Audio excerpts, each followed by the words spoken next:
Hello, everyone, and welcome back to this episode of Inlay Terms. I'm your host, Payman Ascari, and today with me is my good friend, Mr. Jason Dahl. How are you doing, Jay? I'm doing great. Jay, you are the first person that's been on this show who I haven't panicked about getting their name right. Yeah. Well, it's funny though. I mean, I lived in Washington D.C. for like 7 years back in the '80s, and Dahl gave a lot of people a lot of problems with like when they just see it. So I had teachers calling me Jason. We had this one guy who was the inside joke, Mr. Jason Dale. Jason Dale. Yeah. Making fun of the little guy from Canada. Yeah. Yeah. Yeah. What were you doing in Washington? My father was RCMP Foreign Liaison, what would be now called CSIS. So Daddy was a spy. Oh, wow. I think we'll just leave that alone, otherwise they might disappear you. Yeah, the upside for me is that he tied to the embassy. So we did Stockholm, Sweden, Washington D.C., and then Ottawa, and then settled in Ottawa because they split CSIS out. They split foreign security out of RCMP because of some nasty stuff that was going down with RCMP foreign intelligence back then, and made the probably way more corrupt CSIS. Went from bad to worse. Yeah, I don't know. Wherever you've got a bundle of secrets, you're just going to get worse. It just doesn't get better. Nothing good comes from it. So I didn't know that about obviously I didn't know that about your father, but I didn't know you used to live in Sweden. Yeah, Stockholm. Left when I was 10, so I've just been pining to go back ever since, except maybe not anymore. Wonderful people, wonderful city, except I don't know if it is anymore. I don't think the Swedes even think it's wonderful anymore. I was there, Lord, when was I there? In like the early 2000s, and my friend, he's Swedish, he's this white guy, and we walked through this park. It was just all immigrants. And I remember my friend like panicking. I could kind of deal with it, but like even back then, the you could tell there was an immigration crisis brewing. They started so early. I mean, they really were pioneers on this. They in Norway, they were pioneers on this whole thing. They were doing it before it was even a conversation here, and well, we can see how that's turned out. It's going to be like full on Nazis in power by then. In a few years over there, if they just keep ignoring this, they've got like no-fly zones for white people. Like, just don't go to that neighborhood in your own city, and they're like it's enforced. Like, police will keep you out of certain neighborhoods there. That's how bad it is. But they won't Uh, discuss it. it's not You out in the know? open. No. I, I was thinking about something yesterday. Canada, like it's such a big country, it's so spread out. Like it can absorb a lot of immigrants, and we can get quote unquote ghettos, and people don't realize it. I don't know. No, well, they just get behind this wonderful idea. We're just going to bring in all these, and I mean, we've given up on the term immigrant, even, or certainly illegal immigrant, and now we've got everyone's a refugee. Like all of these tens to hundreds of thousands of people are all wanted political enemies of the state of the country that they're coming from and will be hunted down and put in jail or killed because of their political views or something. They're all refugees of justice, supposedly. So, I mean, oh, it's the language payment. They just always get us with language. I mean, you just don't hear even the word immigrant anymore. It's refugee, as if they're applying for asylum. So it all sounds great until, we saw it in Ottawa, so I've been in Ottawa since the mid 80s, and we ended up getting a massive swath of Somali immigrants in the mid to late 80s, all at once, and all ended up getting pushed into like two clear areas in the cities, which quickly became, massive crime drama zones with assaults and rapes and all sorts of stuff going on. And what's so frustrating is that people think I say that, and that anyone on the left would cringe and think that I'm being racist, that I think the Somalis like this and this is what those dirty Somalis like to do. No, it's just what happens when you bring in too many people into one place all at once with minimal forethought, and everybody's on welfare, and you know what I mean?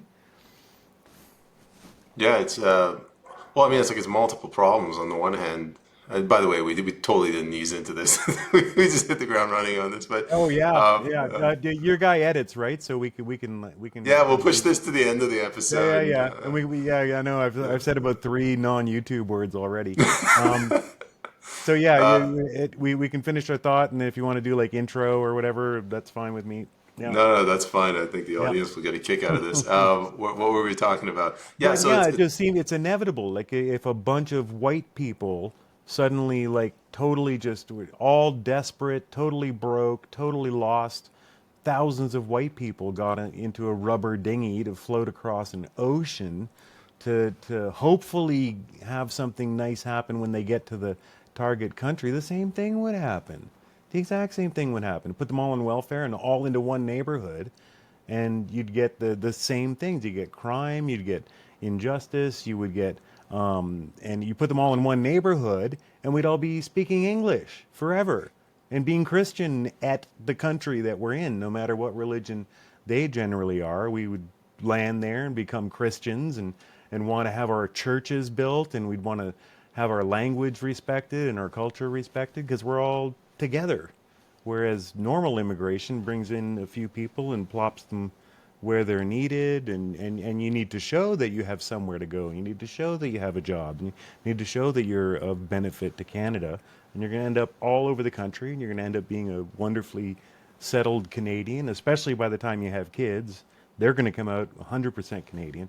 But if you're all in one box, it would happen if you're white, if you're Italian, if you're and we saw that when we brought over the Italians and the Irish and all that stuff. The exact same thing happened with the same outrage and the same defenses all through history. It's just that they were already kind of aligned, very European, right? It wasn't so alarming, and it didn't have the giant race factor. So yeah, that point. they've just made I such think a royal mess of it. But like with the pace of it, it's so fast, and I'm noticing people are angry, and when people get angry, like maybe sometimes they can't express themselves correctly, but I mean, it doesn't change the fact that it's just too much too fast. yeah, and then why are we just dealing with this all the time? Too much, too fast. Why would it's like you've never even heard about transsexuals, and now it's like they mandatorily need to be men need to be women, and they need to be swimming against other women, and or you're a transphobe. And I didn't even know about any of this stuff a few years ago. It's too much, too fast. You just nailed it, Payman. If you, we were talking about your father, he was in CSIS. Today, I read that CSIS put a report out saying anybody that's anti-trans is a threat to national security. That's not verbatim, but Perfect tie-in to my half joke earlier. I mean, it's worse. But then again, the RCMP is also deteriorating into a complete hellhole of social politics, and lowering the standards for what it means to be an RCMP officer, how you get in. Same with the army. I mean, I don't know. It's too much, too fast, Payman. yeah, a conspiracy theorist would almost say that this is intentional. Yeah, it's a good thing we don't know any of them. Oh, definitely not.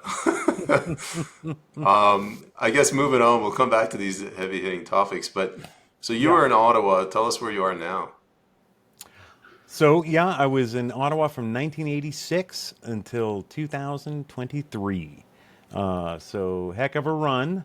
Raised kids there and opened a professional project studio out of my homes that I had, and that was all going great until the virus came around.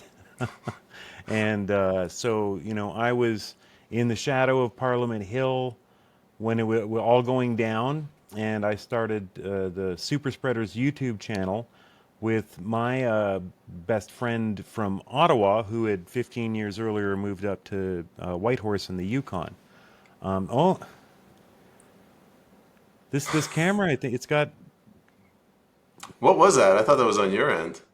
It is, Gesture recognition? but I can't figure out what's doing it. I was filming for my studio channel, and I did a thumbs up, and that thing came up. But I was filming with the iPhone, so I have no idea that this is something else. Anyway, yeah, and I'll just we started Super Spreaders, and then a few months later, the Freedom Convoy started, and I went out every day to be one of those guys streaming the Freedom Convoy. And we gained 2,500 followers. We had 15 subscribers on YouTube when the convoy arrived, and we had 2,500 when they left. It was really epic. I mean, that usually takes you a couple of years, right? So it was an amazing experience. Really let us meet a bunch of people. Got us in with some of the crew on Twitter/X, people that you know. They found me because I had made this documentary on Zexi Lee. You familiar with Zexi Lee? Yeah, the one, she did something in Ottawa. A little tiny girl. She was on the Public Order Emergency Commission. That's right. Yeah, and she was added on to, and became the face of the class action lawsuit that was actually started by an Ottawa millionaire and a liberal MLA. They found her, and so the headlines became, she is suing the truckers because of all the devastation that they did to her. So I did this little expose video, one of the very first kind of, super spreaders, spread it videos that I make, little 2-minute, 5-minute things to post on Twitter. And somehow they got a hold of this while they were having a Twitter space, and they hunted me down real time while I was out filming again, and that again was just this super okay, okay, hey, the super spreaders, okay, great, everybody go follow him, and ended up with thousands and thousands of views on that video out of nowhere. But then yeah, that all ended with horses trampling, and then when Trudeau announced the travel restrictions, that's when things really got real. And I don't think I ever stopped thinking about leaving Ottawa from the moment that Trudeau announced the travel restrictions, because of course I wouldn't take the vaccine. So I went cold the moment I heard that. It wasn't shocking that it was announced, but it was. You can't travel in your own country, and in the coming weeks, we're planning my next visit to the Yukon to do some fishing and shoe sting and all that fun stuff up here with Rhain, and which I've been doing almost annually for 10 years, and then that's off the table. I'm in Ottawa. I'm trapped. And Ottawa is like the belly of the beast. I got into situations with people multiple times because my mask was low, or I stood too close to them, or I wasn't following the direction paint lines in the grocery store correctly.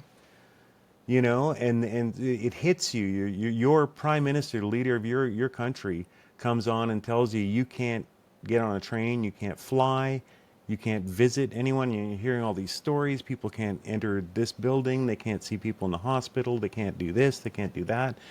And I'm just like, one of these days, that's going to become permanent. Now, where do I want to be when it's permanent?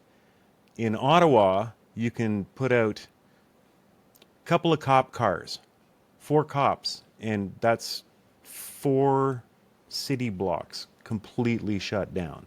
Anybody tries anything, cops pull their guns. They can hold you until more cops show up. Or would I rather be somewhere where I don't even have an address. There's no real address for this house. So they will have a little bit of trouble even figuring out where I am. And then when they do, we're half an hour outside of Whitehorse, and the entire province has 40,000 people. The neighborhood I grew up in Ottawa is bigger than 40,000 people. So where would I rather be? And I spent a solid year where that was, when important shit is going down, important stuff is going down in your life, and it's kind of always in the background. As soon as there's nothing to think about, you're thinking about that big kind of life thing. You got to decide what you're going to do. I'm going to marry that girl, or am I going to fix the deck? This, and you go to bed every night with that thought in your head. And from the moment Trudeau said that, the thought in my head was like, do I go to the Yukon now? Do I go to the Yukon now? Basically, it was just a matter of time from that point. So when they pulled I did take faith. We were at the point where we were looking at unvaccinated pilots who had planes, and they were chartering them out at $12,000 a seat. Wow. We were looking at that option. But I was confident that this was all a trial run, that there would be an end to the whole coronavirus, the whole vaccine, the whole lockdowns, that there would be an end this time, because, they're just pushing to see, by the end, they're just pushing to see what they can get away with. And it did end. So as soon as it ended, the plan kicked into effect, and about 6 months later, I was up here. That's an epic story. Yeah. Jay, before we get to the whole COVID fiasco, there's a lot of protests going on right now. Compare and contrast the trucker convoy with the current anti-Israel, pro-Hamas protests. Well, it's incredibly different and incredibly similar. It's also a very tacky subject on the right. You still got a lot of people. The events there in, was it October? It was very interesting to see the conservative / right, whatever we want to, freedom people, whatever we want to call ourselves or their selves, suddenly become woke. Nothing makes conservatives woke like Israel. So it's such a classically politically charged topic. Everyone gets into their corners right away, which, for the convoy, it was novel.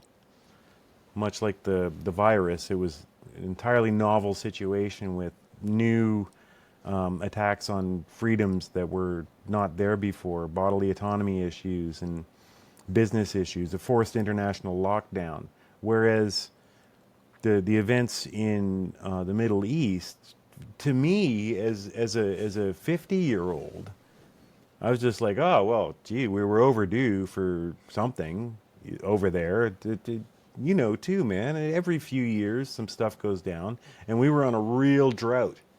But firing rockets into Tel Aviv, or suicide bombers, or whatever, intifada. There's a constant cycle, especially kind of like 80s into 90s. It was just like every few months something was going on, and every other year some huge event just like this would go on. But there's been a real drought, and I think we've kind of gone through a generational gap, and so this was shocking to a lot of people, and a lot of younger people.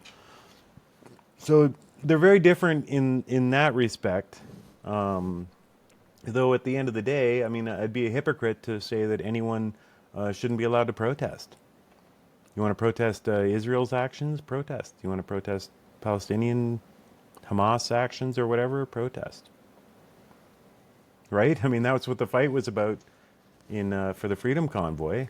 As long as you're not doing wacky stuff, illegal stuff, protest away. Fight the power. That's right. All right. Well, my next question, COVID in general, like, forget the virus. Like, why do you think our government, what was their motivation in doing what they did?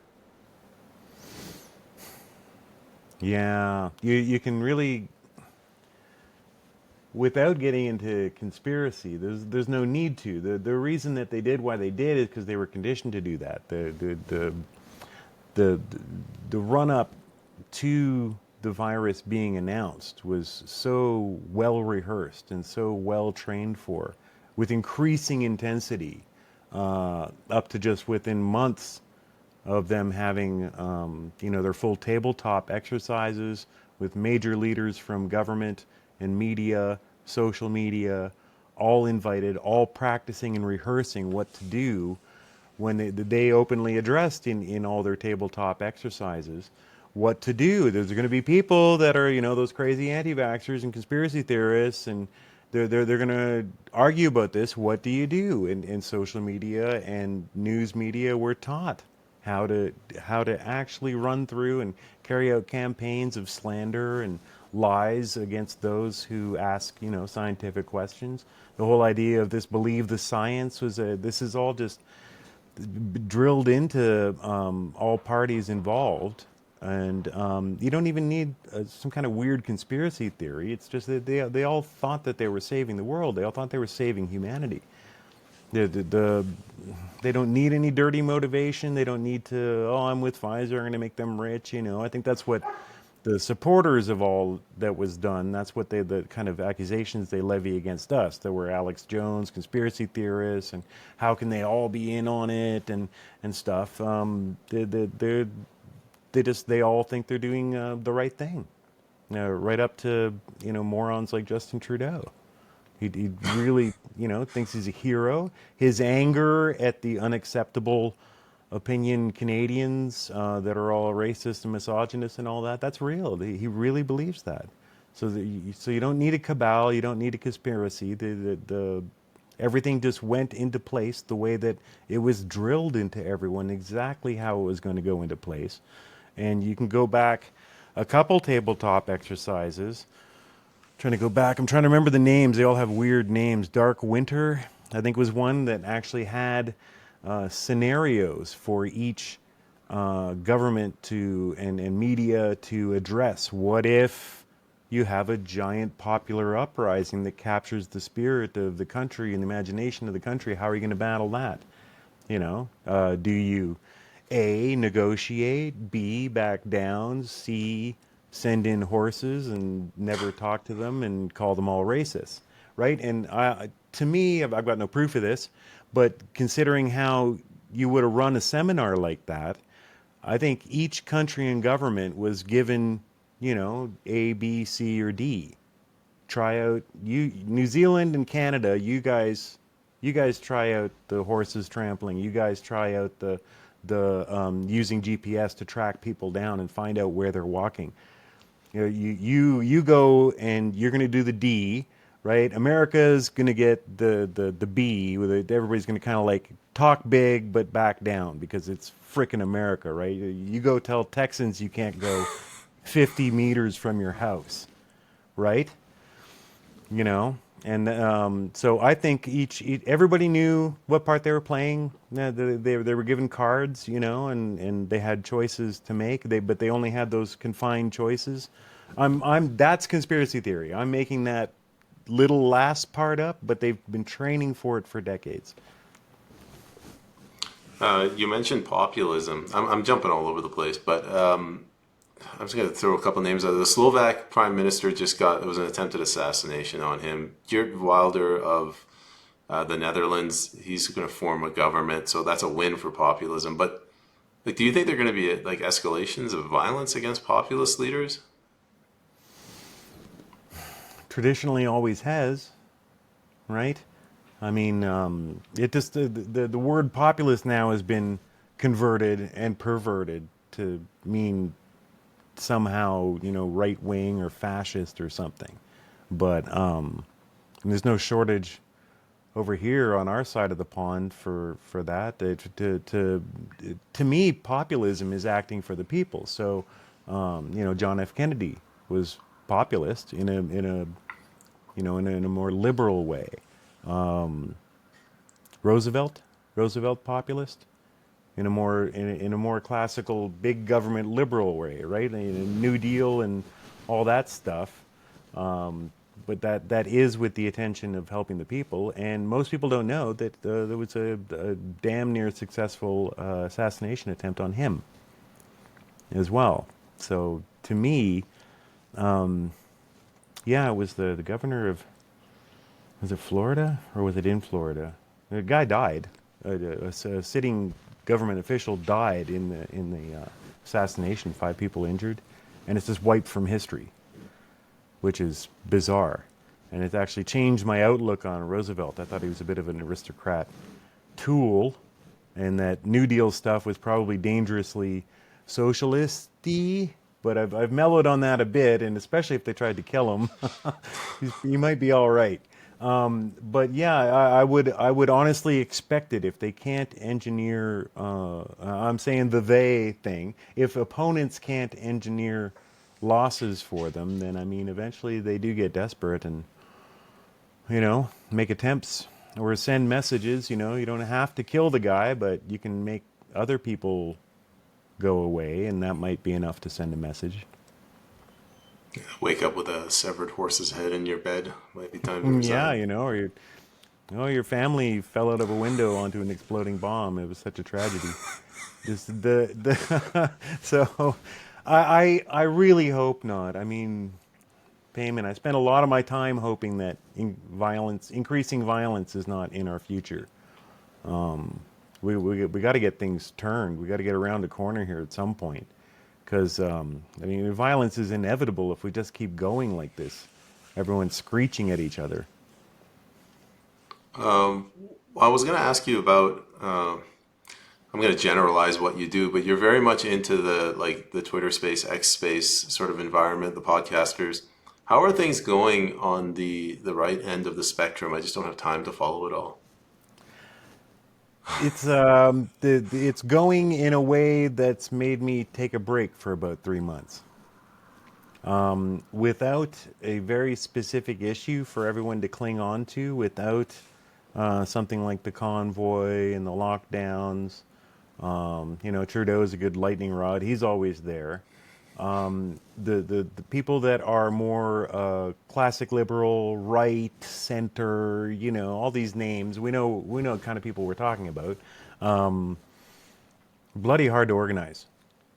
Don't want to all get behind any kind of herd, resist that at all costs, and damn if their personal conspiracy theory isn't the one, and if you don't believe it, or you're not, or not conspiracy theory, my personal issue of the day, what's in my theory of how the world is working, and my theory of what the troubles are in the world. If you don't agree with me, then you're an idiot. That's there's a lot of that. There's a lot of dissonance, and everyone's been so hurt and is so angry now that, I mean, you just go in, you kind of say, well, what are you guys going to do? I mean, like, obviously we got to get rid of this tool. Are you going to vote, Conservative Party of Canada? Are you going to vote People's Party of Canada?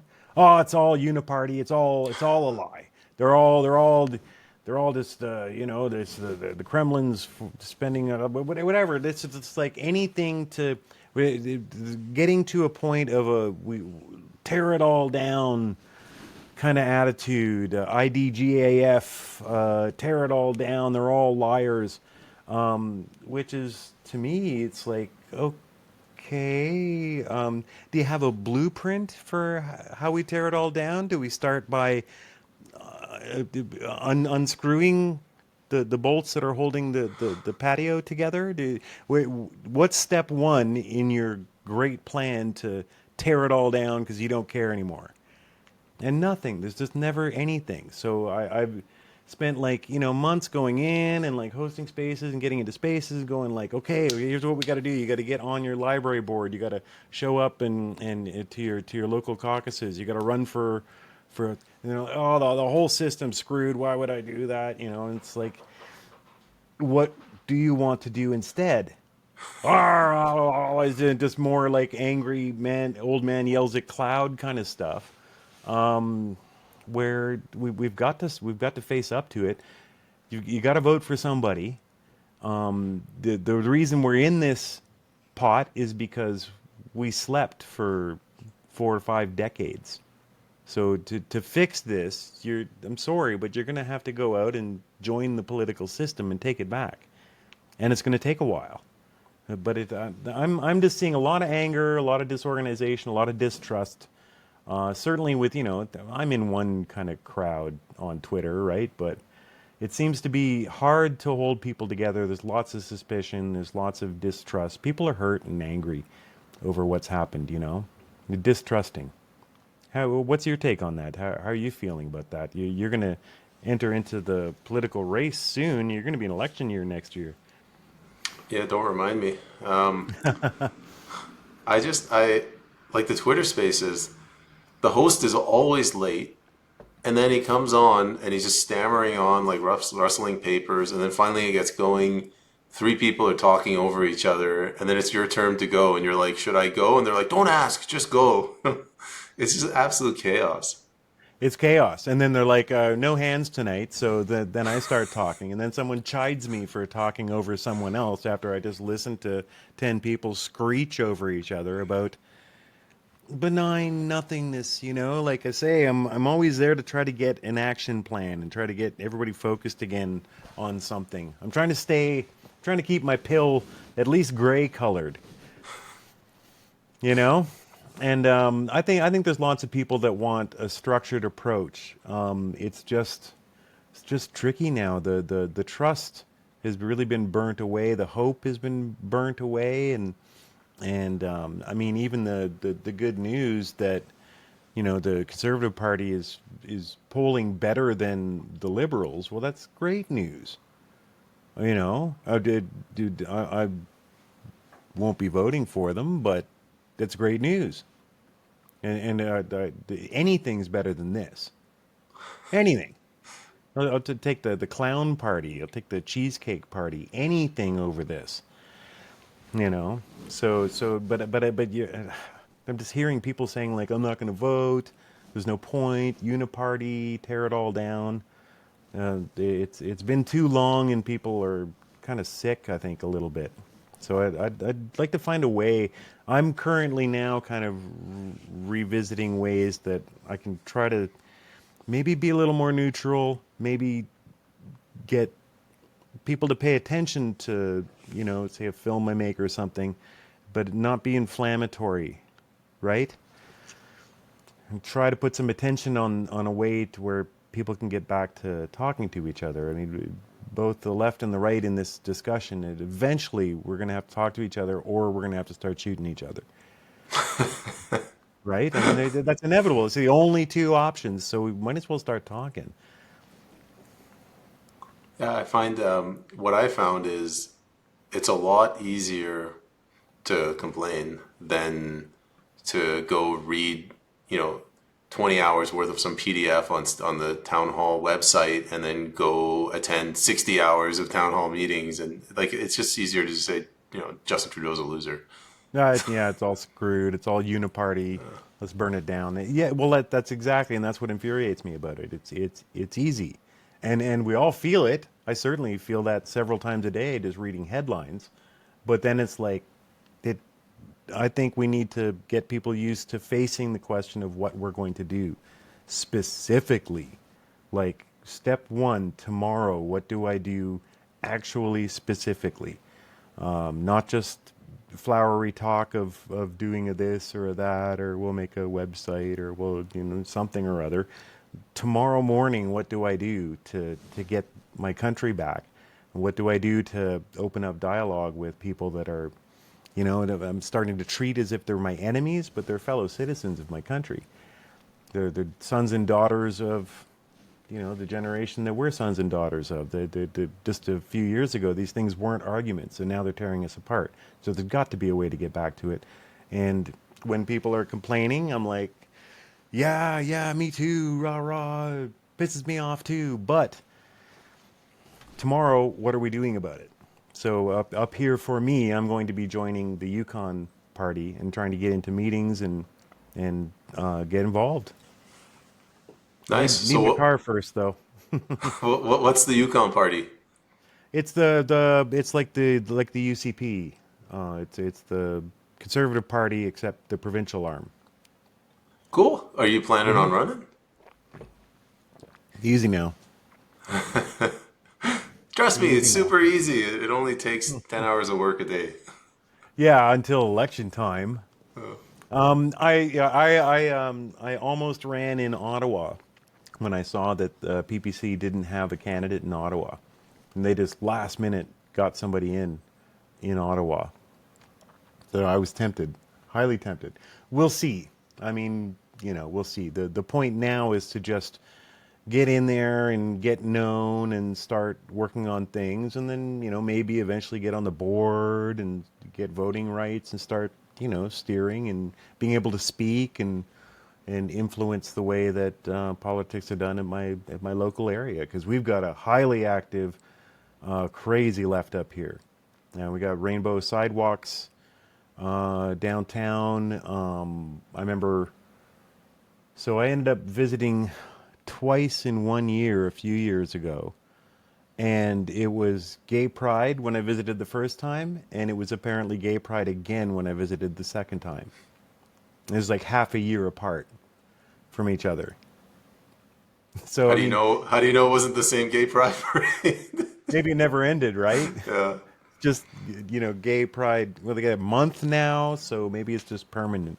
So yeah, the challenges are up here. It's a liberal MLA up here right now.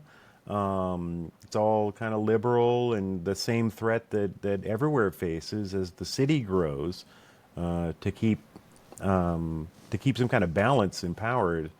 If you go unchecked, as soon as things get metropolitan, it just goes all liberal, and then everything goes bonkers. They made the government up here put in bike lanes all over downtown that I've yet to see a bike in, and I talked to local drivers here, and they've yet to see a bike in the bike lane. It's just one of those lovely progressive ideas of saving the environment, so we'll put a bike lane in. And this is like only the downtown core has permanently paved roads. That's the kind of situation that we're in up here, and they're taking these little 2-lane roads all over downtown Whitehorse and cramming in a bike lane that no one uses. So we're already in the disease up here. So, people, I need to get involved here now to help out. There's just no way about it. I just got to get my car first. That's turned out I to be very complicated, but it's Yeah. happening. Whenever someone talks about bike lanes, man, my blood pressure shoots up. They passed. I guess it's recent, and I think it's BC provincial. They passed a law that if you open your car door and the idiot cyclist doesn't see it, smashes your window, goes over the door, it's your fault now. If you open the door and a cyclist slams into your door, you're at fault. It's, What? it's not the cyclist, it's you. You're like a cycle killer. Qu'est-ce que Cycle c'est? killer, yeah, there you go. Yes. That's a trademark. Okay, I got a video title. There might be a 2-minute Yeah, video we'll coming up put that on it. on YouTube. Cycle I killer. can't. Qu'est-ce que c'est? I hate cyclists. Like they're a menace. I'm in Whistler right now, and I walk my dogs, and we go through a trail. They're a menace on the road. They're a menace off the road. Like they just come blasting by. My dogs freak out. They're like, "Control your dog!" Like don't do 60 kilometers an hour through a trail where pedestrians are walking. Oh yeah, Ottawa, downtown Ottawa is terrible. Grown ass people ripping down the sidewalk on the bike. Hmm. Remember, one of the first rules I learned was if you ride on the road if you're on a bike. And these people are just careening down a crowded downtown sidewalk on their bike, just clueless. Everybody will get out of the way. It's fine. I'm the bike king. Yeah, man. Yeah, I hate I cyclists. kind of feel you on that one. I can see, and if you got a large metropolitan area and people really, really are biking, a coordinated, organized lane for biking that really goes places. Not just you just striped one of the boulevards and then like it kind of ends. Then you got to kind of go over 2 streets. Then there's kind of a bike lane there. That's useless. That just shrinks your road. But if you really made some kind of utopian actual bike lane, had nice bridges over the freeway, yada yada, and you have millions of people in your city, I'm all for it. It sounds great, man. I mean, I'd like nothing better. But that's only certain big metropolitan areas. Not You can't do this on a provincial scale, and doing it in Whitehorse just wasted a bunch of money that they could have used to do something. Meanwhile, so I'm doing driving lessons up here The streets are unpainted. There's entire massive like three-way intersection craziness is going up a mountain, and there's no paint. They haven't painted the roads. There's no markers on there. And my instructor's like, yeah, okay, well, you're in the wrong lane now. And I'm like, what? Where's the lane? Where's the lane? Sure as hell know where that bike lane is, though. Good thing we spent the millions on that. Jeez. It kills me. Yeah. Like you spend 10 million on a bike lane and then they ride in the road anyway. Yeah. Yeah. They don't even know where the lane is. We don't know where our lanes are.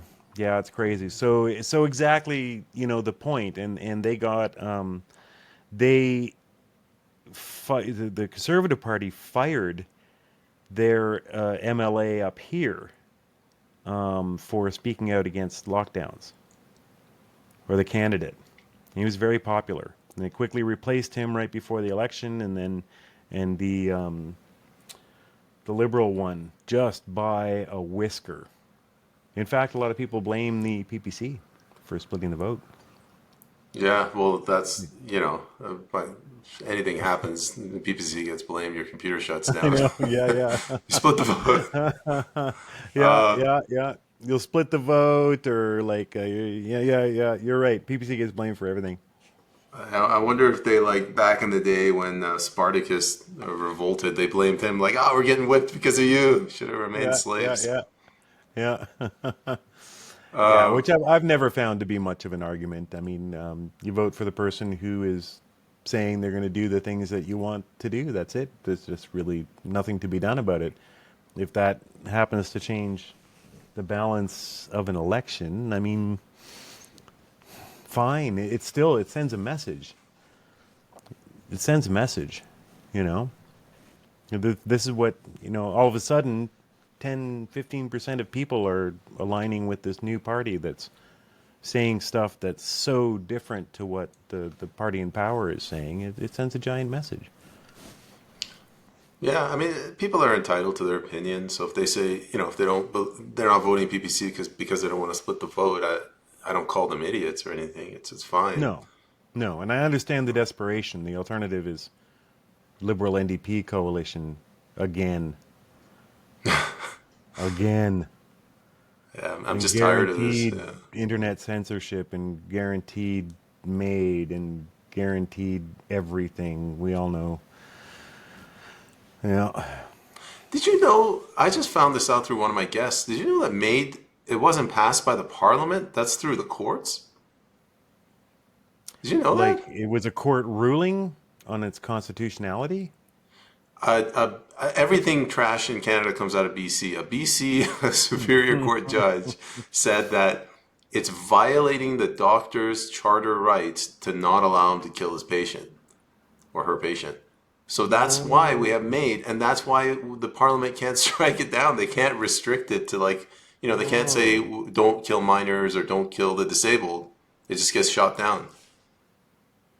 Okay. So some smart lawyer somewhere realized that they weren't getting anywhere where they were challenging everybody assumed that it was, your constitutional right to die or to live, but they made it about the doctor's right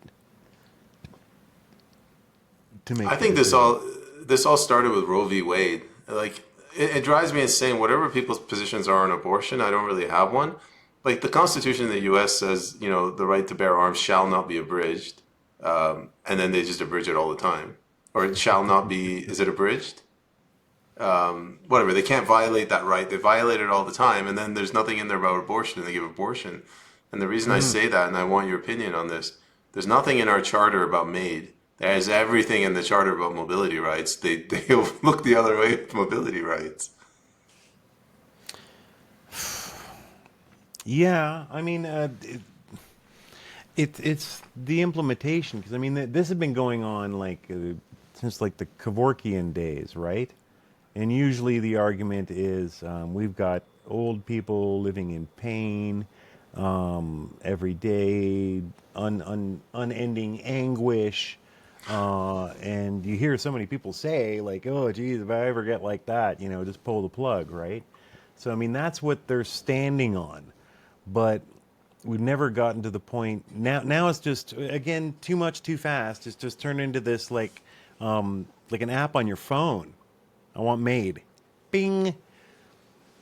So it's too much too fast, and it's too accessible. And I mean, at the end of the day, really, thou shalt not kill. Sorry, like I hold nothing against. I don't want to diminish the people who might want to die at a certain moment, and who knows what happens, like, out in the forest, like, you can make a pact with your buddies, like, oh, I got the cancer, let's go out to the woods, ding ding ding. Those are exceptional, crazy, edge case, wild stories. And even the amount of people that you could say are living in this utter terrific pain and fear and suffering daily. There's still just such a small amount of the population to try to push this narrative that we need this giant program of insta-kill for Canadians. It's yet another one of these things. It's too much too fast for nothing. We don't need it. We don't need an auto kill myself program. Did you see the Netflix show Three Body Problem? No. Very good, very good. Chinese author, excellent series of sci-fi books about the dark forest solution to the Fermi paradox. Here's why we shouldn't make contact with aliens. What if it's a dark forest out there and everyone's trying to hide, and as soon as you stick your head up, you're going to get destroyed by alien civilizations that want to make sure you don't destroy them. Anyway, I won't give it away for your audience or for you, but there's a whole important plot arc that centers around Maid. A human hero who's being portrayed as a hero, needs to actually push the Maid button to enact the plan to save humanity. And I thought that was really convenient timing. And this is hugely popular. This is probably Netflix. Netflix is kind of the show everyone's talking, the water cooler show of the year for Netflix. Huge smash success. Everyone was watching it, except you. And yeah, so you have a hero in there who chooses Maid as a hero play to save humanity.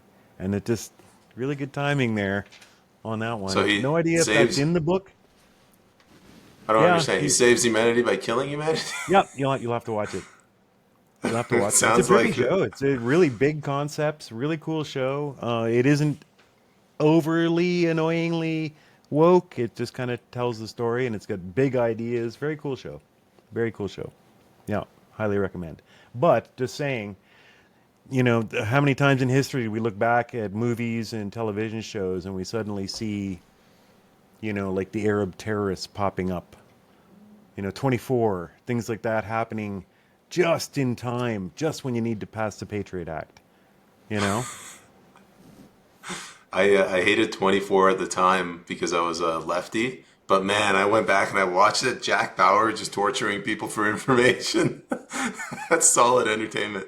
I hated that too, but also felt like you do now then. So like I'd watch it and love and respect what a great show it was. Like just so bloody entertaining and so over the top and always had a soft spot for Kiefer Sutherland. Always enjoyed watching his career. But at the same time, I'm like, he is torturing this guy. Right when we're debating like the Patriot Act and increased powers for security agencies in Canada, and everyone is going to be thinking of it as if it's 24. Jack's only doing that because he's only got 24 hours. But they're going to use that. There's always that pressure. We've got to find this before the bomb goes off, We've got to get the vaccine out before everyone dies. It's always with that narrative. There's always this time crush. It's never good enough to just like have that normal debate for years about changing your constitution or giving up your medical freedoms. It's no, like it's good. It's Jack Bowers who got 24 hours. So we can waterboard people. We can lock you down in your house. We can stop you from traveling. We can take away your freedom of speech because look, look what's going to happen. So Yeah, yeah, well, I loved it as a show, but I was watching it just like this is horrific. That was definitely during my big wake up period, post 9/11, where I was just like, you're starting to see this stuff everywhere. You're like, oh my God, they're programming us. But it's Kiefer Sutherland. This is really cool. yeah, you're conflicted. Yeah, definitely conflicted. Jay, we're winding down the show. So I kind of wanted to ask you, where do you think Canada's going to go? Like, is this going to break apart? Do you think Alberta's going to lead the way? Are we going to declare bankruptcy? Alberta's definitely leading the way, and I think things will balance out unless we get into the debold voting machines. It's going to swing back. We'll have Conservative Party for a little while at least. Maybe get one session out of them. We'll get a couple PPCs actually in seats, which would be great. Are they going to let Bernier on TV this time? I'm I mean, of more course worried they're about them not, trying to but assassinate him. yeah, I know. Of course they're not, but I mean, hopefully there's a plan or some kind of action. If he can get on TV, I think he can finally, at least get his butt in a seat, if not a couple of people, because there's certainly enough angry people around. Not angry. It's not like PPC are angry. There's enough people that want the kind of change that I'm just. Every time I go online and run into a Bernier tweet or Instagram post, but just like almost perfectly, I don't have like a savior complex or anything, but almost perfectly, reasonably says kind of where my stance is on something, and so I'm like, yeah, let's go. But yeah, hopefully a seat for PPC or two, and a conservative government. I mean, it's going to come back down. I mean, Trudeau is he's getting hated even by his own former supporters.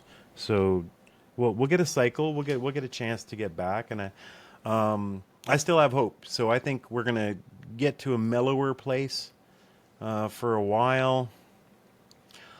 But I picked up and ran from Ottawa to the Yukon for a reason. Do you think? Do you think, and are you suggesting to other people to also like flee to a better, safer, freer jurisdiction? I'm leading the Yeah. witness here. Yes. Absolutely. Absolutely. Unless you're in the city to really do something. If freedom and constitutionalism and the future of the country and freedom of speech and all these things are important to you, get the hell out of the cities for the reason I just said. It's going to be so easy to control you there. It's going to be life will be hell. Ottawa was a hellhole for the lockdown. I don't ever want to experience that again. Get out unless that's where the halls of power are. That's where all the action happens. Unless you're there doing something, then if you're there doing something, then you know bloody well get to it. Get involved in politics and business and music and film in a way that can create a difference tomorrow. And stay in the city by all means, but be there for a reason. Otherwise, if you're just working and watching Netflix, you can do that in lots of places that are much freer at a base with much larger acreages. As far as fleeing the country goes, that's a back pocket thing. I don't think we're there yet. But it's not out of my mind. That's for sure. I'd look at Russia first, actually. I hear the Ukraine is good this time of year. Yeah, yeah, it's just thawing out. Yeah, gonna get a lot of hate for that one. Yeah. Jason, is there anywhere the audience can follow you or donate to your cause? Yes, you bet. So getting me talking all out and aloud about stuff like this is our quasi-weekly live show on Super Spreaders, which is on Rumble, kind of on YouTube, but we've been striked and censored since the convoy. I mean, I think we got some kind of yellow flag because 15 subscribers, and then convoy happened, and the moment like someone says vaccine on the live stream, we get a strike, and everything's been like that. I just had a video. Okay, I'll put it on YouTube. Instantly flagged and removed because it was about Dr. Joseph Lee's alternate theory about the vaccines. But we're so small. We're such a tiny thing on YouTube. I mean, but anyway, we're on YouTube as Super Spreaders, Rumbles as Super Spreaders, and we're just launching our own domain, superspreaders.space, which will have memberships to help out with filmmaking.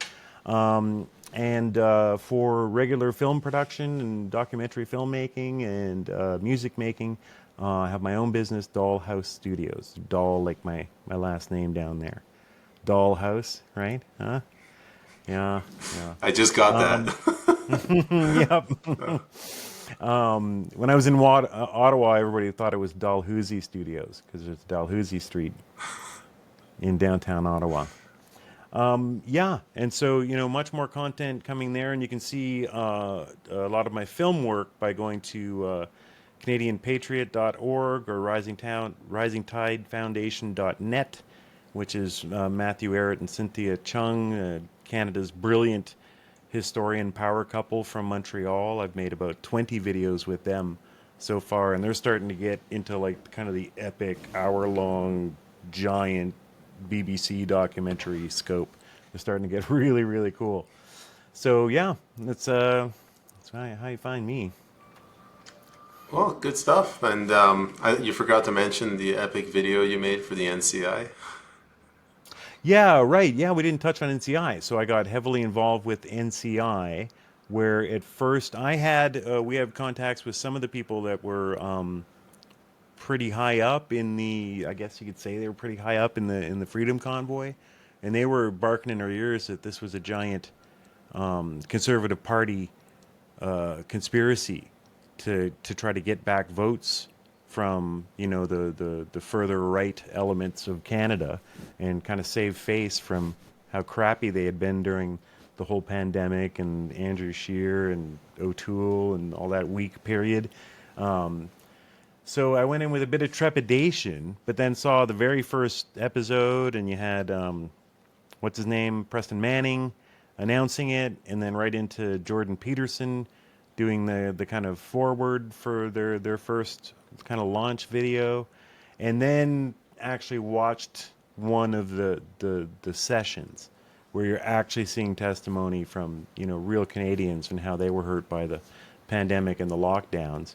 And I was all in at that point, but they were starting off with like somebody holding up a handwritten NCI note and somebody going "Burr, burr, burr, burr," or something like that, right? And I was just like, no, that won't do. This is too good a moment. It's too epic.